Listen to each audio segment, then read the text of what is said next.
நாளென் செய்யும் வினைதானென் செய்யும் என நாடி வந்த கோலென் செய்யும் கொடுங்கூற்றென் செய்யும் குமரேசர் இரு தாளும் சிலம்பும் சதங்கையும் தண்டையும் சண்முகம் தோளும் கடம்பும் எனக்கு முன்னே வந்து தோன்றிடனே. உலகெங்கிலும் வாழ்ந்து கொண்டிருக்கும் கடவுளர் டிவி நேயர்களுக்கு டாக்டர் சைதை ராஜாவின் அன்பான வணக்கங்கள். இப்பொழுது நாம் இந்த மாத எபிசோடு, அதாவது மார்ச் மாத கிரகங்கள் எப்பேற்பட்ட நிலையில் இருக்கின்றது என்பதை பார்க்க போகிறோம். மார்ச் மாத பலன்களை சொல்ல போகிறோம். மேஷத்தில் குரு பகவான், கன்னியில் கேது பகவான், மகரத்தில் செவ்வாய் சுக்கிரன் இருக்கிறார்கள், கும்பத்தில் சூரியன் புதன் சனி பகவான் இருக்கிறார்கள், மீனத்தில் ராகு இருக்கிறார். இந்த 1ஆம் தேதியே, மார்ச் 1ஆம் தேதியே புதன் மீனத்துக்கு சென்று விடுகிறார். மீனத்துக்கு சென்று அங்கே பார்த்தீங்கன்னு சொன்னால் அவர் நீச்ச பங்கம் பெறவில்லை. அதனால் புதனுடைய ஆதிக்கம், அதாவது நரம்பு சம்பந்தப்பட்ட பிரச்சனை உடையவர்களுக்கு இந்த மாதம் கொஞ்சம் விழிப்புணர்ச்சியாக இருக்கணும். இது பொது பலனுங்க. அதோடு பார்த்தீங்கன்னு சொன்னால் சுரங்கங்களில் மண் சரிவு ஏற்படும், சுரங்கங்களில் விபத்துக்கள் ஏற்படும், மலை பிரதேசங்களில் மண் சரிவுகள் ஏற்படும். மற்றபடி பார்த்திங்கன்னா நிலநடுக்கங்கள் ஒரு சில இடங்களில் வாய்ப்புகள் இருக்குது. அதில் குறிப்பாக வடக்கே நார்த் இந்தியாவில் தான் உங்களுக்கு இது சிம்டம்ஸ் தெரியும். மற்றபடி இரும்பு தொழிற்சாலைகளில் விபத்துக்கள் ஏற்பட வாய்ப்புகள் இருக்கிறது. ஒரு சில குறிப்பிட்ட, அதாவது ஒரு தலைவர்களுக்கு ஒரு கண்டம் ஏற்படவும், அதே அரசியல்வாதிகளுக்கு ஒரு சிலருக்கு பதவி உயர்வுகள் கிடைக்கவும் வாய்ப்புகள் இருக்கிறது. இது பொது பலன்க. இப்போ ராசிக்குள் செல்லலாம் வாங்க. தனுசு ராசி அன்பர்களுக்கு வணக்கம். தனுசு ராசி காலபுருஷனுக்கு 9வது ராசி. மூலம் பூராடம் உத்திராடம் முதல் பாதம் உள்ளடக்கிய ராசி. தனுசு ராசி அதிபதி இப்போ மேஷத்தில் 5ஆம் இடத்தில் அமர்ந்து ராசியை பார்க்குறார். அதே நேரத்தில் உங்களுக்கு இந்த 5ஆம் இடத்து அதிபதி என்று சொல்லக்கூடிய செவ்வாய் பகவான் 2ஆம் இடம் 3ஆம் இடத்தில் இருக்கார். 3ஆம் இடத்தில் சனி பகவானே இருந்துகிட்ருக்கார். 9க்குரிய சூரியன் 3ஆம் இடம் 4ஆம் இடத்தில் சஞ்சாரம் செய்கிறார். கிரகங்களுடைய சஞ்சார நிலை மிக மிக சிறப்பாக இருப்பதால் இந்த தனுசு ராசிக்கு இந்த மார்ச் மாத கிரகங்கள் சூப்பரான பலன்களை, அருமையான பலன்களை வாரி வழங்கப் போகிறது அப்படின்னு சொன்னால் மிகையாகாது. உங்களை பொறுத்தவரையிலையும் ராசிக்கு 5ஆம் இடத்தில் குரு பகவான் ராசியை பார்க்குறார். தெளிவான சிந்தனை, செயல்கள், எண்ணங்கள் ஏற்படும். சமூகத்தில் பேரு புகழ் அந்தஸ்து உயரக்கூடிய ஒரு நிலை. ஒரு சிலர் பார்த்திங்கன்னா சம்பளம் வாங்காமல் சமூக பொறுப்பில் ஒரு பதவியில் இருப்பாங்க. அவங்களுடைய நேரம் இந்த மாதம் ரொம்ப சிறப்பாக இருக்கும் அப்படின்னு சொல்லலாம். ஒரு முத்தாய்ப்பான ஒரு மாதம் அப்படின்னே சொல்லணும். 2ஆம் இடத்தில் உங்களுக்கு 5க்குடைய செவ்வாய் 2ஆம் இடம் 3ஆம் இடத்தில் இருக்கார். மிக மிக சிறப்பு. 2ல் செவ்வாய் உச்சம். அப்போது உச்சம் பெற்று 5ஆம் இடத்தை பார்க்குறதால முதல் 2 வாரம் பூர்வீகத்தில் வீடு கட்டுறது, வீடு ஆல்ட்ரேஷன் பண்ணுறது, அப்படி ஏதாவது ஒரு வேலை எடுத்துக்கிட்டு போவீங்க. மிக மிக சிறப்பாக வருவீங்க. 2ல் முதல் வாரம் சுக்கிரனே இருக்கார். லட்சுமி கடாட்சம் நிறைந்த ஒரு மாதம் அப்படின்னே சொல்லணும்.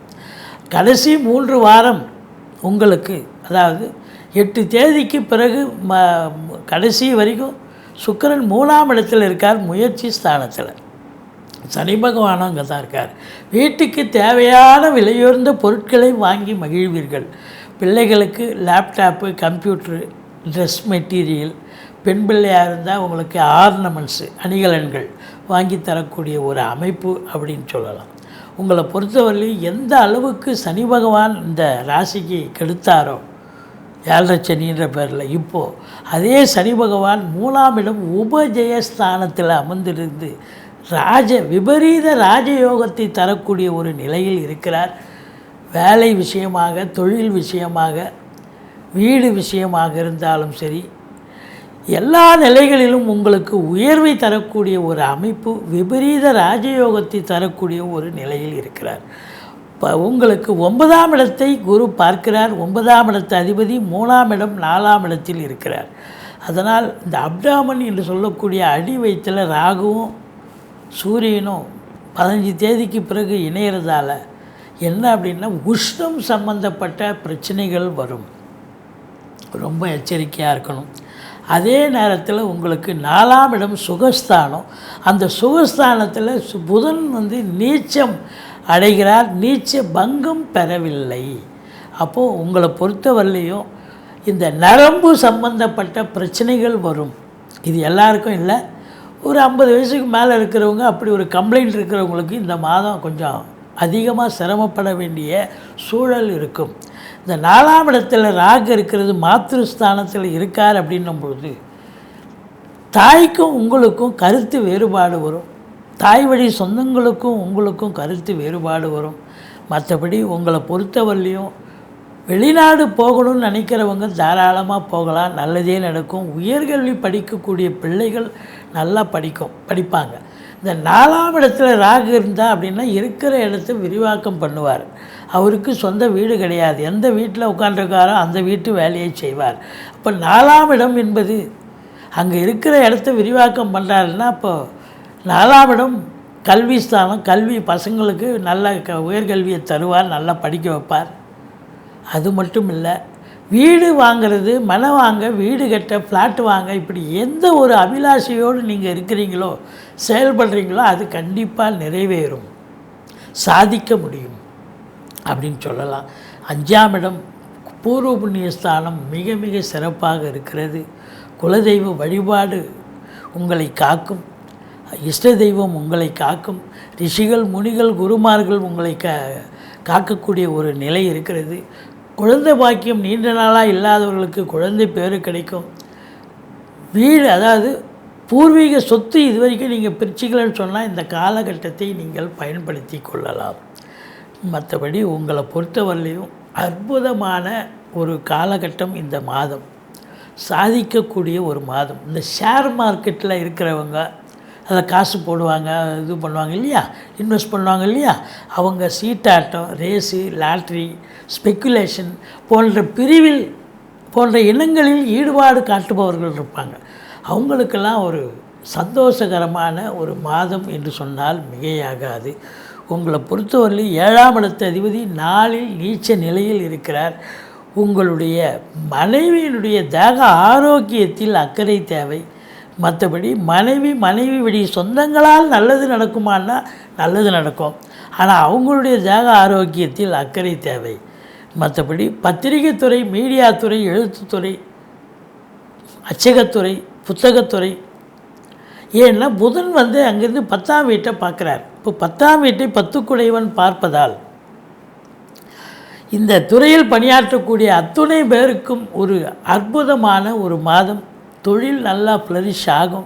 உங்களை பொறுத்தவரையிலையும் 9ஆம் இடம் குரு பார்வையில் இருப்பது என்பது வெளிநாட்டுக்கு போகணும்னு நினைக்கக்கூடியவர்கள் உங்களுடைய பிறப்பு ஜாதகம் தசாபுத்தி இப்பொழுது இடம் கொடுக்கும் பட்சத்தில் ஒரு ஜோசியரை பார்த்து அணுகுங்க.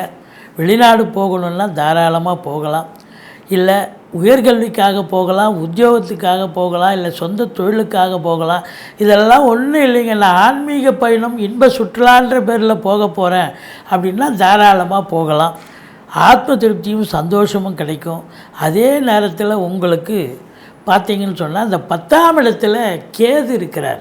இந்த 10ஆம் இடத்துல கேது இருந்தால் என்ன அப்படின்னா, கேது இருக்கிற இடத்த சுருக்குவார். அப்போ தொழில் பண்ணுறீங்க அப்படின்னா அந்த தொழிலில் நீங்கள் இன்வெஸ்ட்மெண்ட்டு மேற்கொண்டு போடக்கூடாது.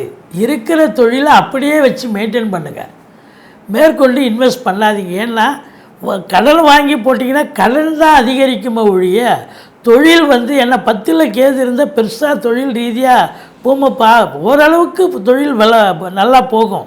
ஆனால் அதுக்காக கொண்டு போய் இருக்கிற காசெல்லாம் கொண்டு போய் தொழிலில் போட்டிங்கன்னு வைங்க, கடனாக தான் ஆக முடியும். அதனால் ரொம்ப எச்சரிக்கையாக இருங்க. மற்றபடி உங்களுக்கு பல இனங்களில் உங்களுக்கு வருமானம் வரும். ஏன்னா 11ஆம் இடத்தை குரு பார்க்குறார். ஒரு உத்தியோகத்துக்கு மூலியமாகவோ தொழில் மூலியமாகவோ உங்களுக்கு வருமானம் வரணும்னு இல்லை. அது மட்டும் இல்லை, பிள்ளைகளால் வருமானம் வாழ்க்கை துணை அல்லது மனைவியால் வருமானம், வீடு, ஷாப்பிங் காம்ப்ளெக்ஸ் வச்சுருப்பீங்க, இல்லை ஷேர் மார்க்கெட்டில் காசு போட்டிருப்பீங்க. இப்படி பல நிலைகளில் உங்களுக்கு வருமானம் வரக்கூடிய ஒரு மாதமாக இது விளங்குகிறது. 11ஆம் இடம் சிறந்து விளங்குவதால் தொட்டதெல்லாம் தொடங்கப் போகிறது. அதே நேரத்தில் எண்ணிய செயல் ஈடேறப் போகிறது. முதல் திருமணம் முறிவு ஏற்பட்டு 2வது திருமணத்திற்காக காத்திருப்பவர்களுக்கு நல்ல தகவல் வரப்போகிறது. மற்றபடி பத்திரிகை துறையாகட்டும், மீடியா துறையாகட்டும், கலைத்துறையாகட்டும், இல்லை உங்களுக்கு கவர்மெண்ட்டில் வேலை பார்க்கக்கூடியவர்கள், இல்லை தனியார் துறையில் வேலை பார்க்கக்கூடியவர்கள், அத்துணை பேர்களுக்கும் இந்த மாதம் தொழில் ரீதியாக நல்ல சிறப்பாக போகும். உத்தியோகத்திலேயும் நல்ல எந்த ஒரு பிரச்சனையும் இருக்காது. சிறப்பாக செல்லக்கூடிய ஒரு அமைப்பு இருக்குதுன்னு சொன்னால் மிகையாகாது. மூத்த சகோதரம் உங்களுக்கு ஆதரவாக இருப்பார். 12ஆம் இடத்தை சனி பகவான் பார்க்குது. 12ஆம் வீட்டை சனி பார்த்ததுன்னு சொன்னால் உங்களுக்கு தூக்கம் இருக்காது, வேலைக்கு உண்ண மாட்டீங்க, டென்ஷன் இருக்கும், பரபரப்பு இருக்கும். அதனால் நீங்கள் ஓரளவுக்கு இந்த 12 சனி பார்க்குறது, இந்த 3ஆம் இடத்தில் இருக்கிற சனி பகவான் பார்வை தான் உங்களுக்கு 10ஆம் பார்வை. அதனால் ஓரளவுக்கு நீங்கள் அனுசரித்து போங்க. நீங்கள் வணங்க வேண்டிய தெய்வம் பிள்ளையாரை வழிபாடு செய்யுங்கள், சக்கரத்தாழ்வாரை போற்றுங்கள். வாழ்க்கை வளமோடும் நலமோடும் அமையப்போகிறது. 19, 20, 21 சந்திராசிரம நாட்களாக வருவதால் ரொம்ப எச்சரிக்கையாக இருங்க. இரவு பிரயாணம் வேண்டவே வேண்டாம். சொந்த வண்டி வாகனங்கள் அந்த 3 நாளும் பயன்படுத்தாதீங்க. சந்திராஷ்டமம்னு சொல்லிக்கிட்டே இருங்க. எந்த பிரச்சனையும் தலைக்கு வருது தலைப்பாயன்னு நீங்கள் சூதனமாக நடந்துப்பீங்க. தலைக்கு வருது தலைப்பாயோட போகும். மற்றபடி இந்த 12 ராசிகளுக்குள் இந்த முதன்மையாக இருக்கிறது இந்த மாதம் தனுசு ராசிக்கு ஓஹோன்னு இருக்கும். எல்லா நிலைகளிலும் வெளிநாடு போகணுமா, உயர்கல்விக்கு போகணுமா, இல்லை உத்தியோகமாகட்டும், தொழிலாகட்டும், நல்ல வருமானமாகட்டும், குடும்ப ரீதியாகட்டும் சந்தோஷமாக இருக்கக்கூடிய ஒரு சூழல், இப்படி பல நிலைகளிலும் உங்களுக்கு நல்ல பலன்கள் கிடைக்கப் போகிறது என்று சொன்னால் மிகையாகாது. கடவுள் அருள் டிவியை பார்த்தமைக்கு நன்றிகள். மேலும் இது போன்ற தகவல்களை தெரிந்து கொள்ள கடவுள் அருள் டிவியை சப்ஸ்கிரைப் செய்யுங்கள். மறக்காமல் பெல் ஐக்கானை கிளிக் செய்யுங்கள்.